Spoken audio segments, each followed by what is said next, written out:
Hello everybody, hope you're doing really well. Hopefully you can hear me more importantly. Today we're doing just a really special video on pillboxes, or specifically more importantly today, a Type 28 pillbox. Or to be more specific, an FW3 pillbox Type 28. We'll talk more about it when we obviously go inside so I can show you. What's really interesting about this one is that this is probably one of the more straightforward designs of a Type 28 that you'll see. But come with me, let's take a look inside and I'll tell you more about it. So come on, let's go.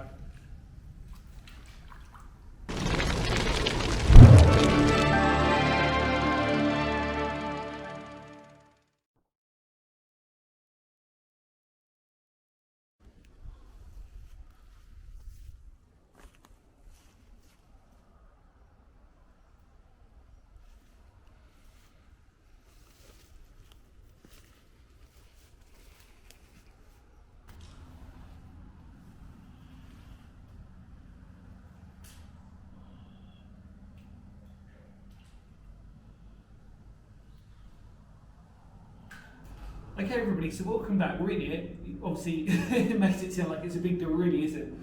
This is a Type 28 pillbox design. Or more specifically, if you want to be really technical, an FW3 Type 28. Now,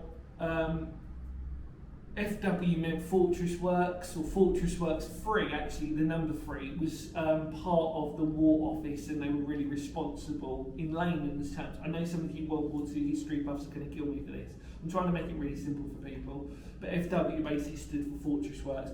Part of the War Office, War Department, who were basically responsible for helping design these pillboxes. Now, at some other point, I will probably do a very special video on the history of pillboxes themselves, talking about every single design and obviously who came up with the idea, etc, etc. But for now, we're just going to be concentrating on individual pillboxes, and in today's video, this one. This is a really well kept pillbox, believe it or not.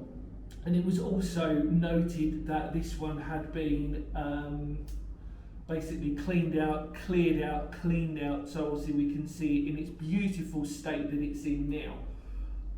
As we know, there are lots of different variants within variants. This is a shell proof, which almost every single Type 28 was. In fact, every single one was really. I just wanted to make that clear to everybody. They were shell proof, and they were literally about, as we can see, about 3 foot thick in design. Now this is obviously made, you can easily see the construction. There's bricks and then concrete cap. What's really great about this also, we can specify the different type of 28 pillbox because of this. So normally you'd have 2 different types of 28, and it really depended on the gun that it carried. We know that this is the holdfast for what would have been a 6-pounder Hotchkiss gun. So if I give you my torch as an idea, the Hotchkiss would have been about there, and it would have literally aimed out. This is part of the River Medway, by the way, and it's actually a reason why I wanted to do this one. It's actually a really good condition one. In really good condition, sorry. Now, the field of view, or the degree of view this gun would have been around 60 degrees. If you didn't know the Hotchkiss gun, or the 6-pounder one, was actually an ex-naval gun and normally took around 3 people to operate. They used to use them on World War I dreadnoughts, and also it was on the early designs of the World War I Mark I tanks, I think it was. The irony about the Hotchkiss 6-pounder, however, and there is a real big irony about this, these 28s are meant to be anti-tank. They're the only Type 28s are the only type of pillbox that are anti-tank. However, this is really ironic. The Hotchkiss 6-pounder wasn't actually armour piercing, shell piercing. So in other words, if a Panzer tank was coming along this road or across we'll talk about this, the River Medway, and then there's actually the main line behind us. The sad truth about it was that probably the Hotchkiss probably would not have actually penetrated the thickness of a Panzer tank, for example, but it still would have created an effect. And what we need to really understand with our pillboxes is that they were really designed part of the GHQ stop line. The idea was that they were meant to slow down any German advance from a coastal direction. Now, where we are, I'll give you the location of where we are. We're in Ashurst today, which is literally bang on the East Sussex Kent border. Tunbridge Wells is literally, I can throw a stone at it. And all along here, in fact, depending on when this video comes out, we're going to do another one, another different type of pillbox. All along here is a huge defensive line, a part of the GHQ line, and it's really important that we recognise how many pillboxes are still in existence. So what would have happened with this Type 28? You would have had a Type 28 intermittent with, in this case, because obviously wait and see for videos depending, Type 24s. And they're quite interesting in terms of, like, you would have had like interlaced with these anti-tank ones into infantry ones.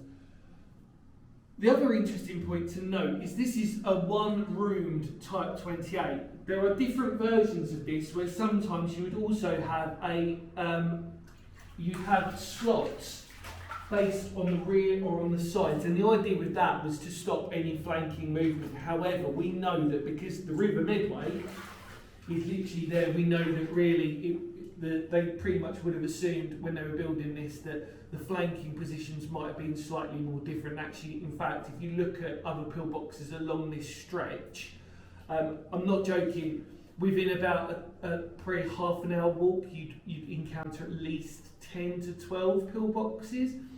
I think there's about 2 or 3 anti-tank Type 28s and the rest are all Type 24s, so it gives you an idea of that. But I love this because the reason why I chose this one specifically was because you've still got the holdfast for the Hotchkiss gun. But interestingly, look at this. Now I didn't notice this. Look at this.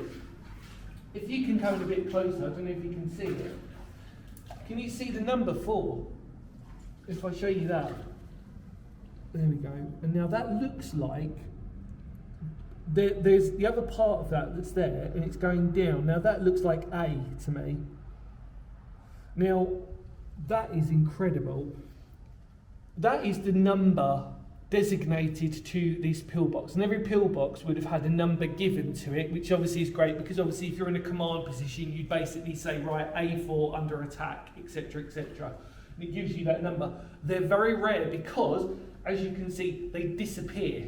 So the fact that we know that that is the number 4 on that one, and it looks like A, it looks like part of the letter A sort of going down with the Eye of Faith, obviously part of that brick's not there anymore. But the fact that number is still there is incredible. Now, apart from that, that is a Type 28. As a Type 28, they called them shell-proof. The idea was that because it was 3 foot thick, now it does depend on its thickness with any different pillbox. Talk about that some other time.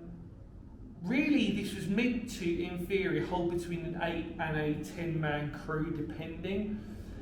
Every pillbox is different with its crew, but what we do know is that to operate the Hotchkiss gun, that would have taken at least 3 men to operate that. And in some cases, on Type 28s, you might get them in different sizes or designs.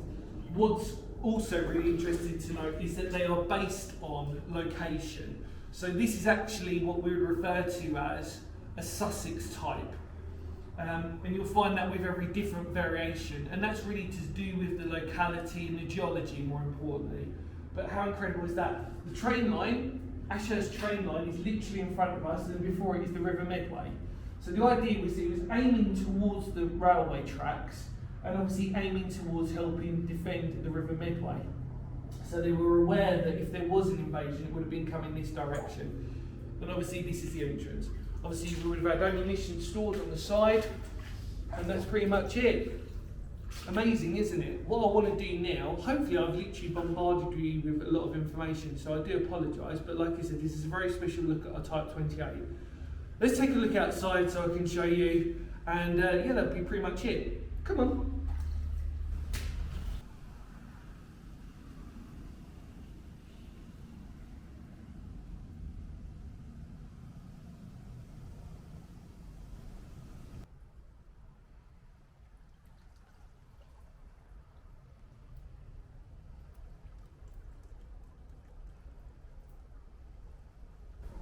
Okay, so we're now obviously standing outside towards where the gun was facing, the Hotchkiss gun. It wouldn't... I'll make a debate for this. The barrel of the gun would have actually been quite far out, protruding. I'm trying to work it out. It might have actually come to almost the level of this, really. So, in essence, the operators knew that they'd be exposed quite quickly the moment they had their field of fire like pointing out. And what we've got also taken into consideration is if we look out here, the bushes and everything else would have obviously been cleared, so you could have had an ease of field of fire a lot clearer. Again, like I said, ignoring the burst River Medway at the moment as it stands. But here we go, look. So this is our concrete in, oh, spider's web, oh, bring it back. Here's our concrete inside, and like I said, it would have been, it's around about 3 foot thick, which in theory would have made it shell proof. It would have definitely been small arms fireproof, but again, you've got to understand that German technology at the time was moving at such a rapid rate that really, you know, you can debate of how effective this would have been via a direct hit from an artillery shell. But it's amazing because of the condition that this is in, which really sort of just gives it a good purpose. Now, there are loads and loads of Type 28s in various different conditions, but as I've said today, this is just a video talking about the history of the Type 28. At some point, we're going to do some more different types of pillboxes and talk about them in basically the same context. But for now, if you come and have a look, that's our holdfast, that's our anti-tank, and that is our Type 28 pillbox.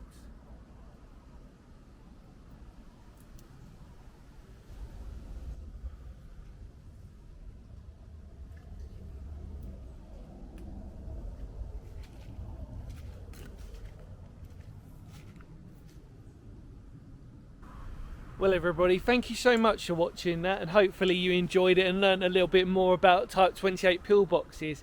In the immortal words of Phoenix history, because history matters, and it really does, doesn't it? I just thought I'd take you to one that was in really good condition, even though obviously the river has turned against us today.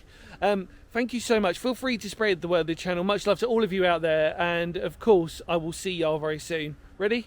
Kapow!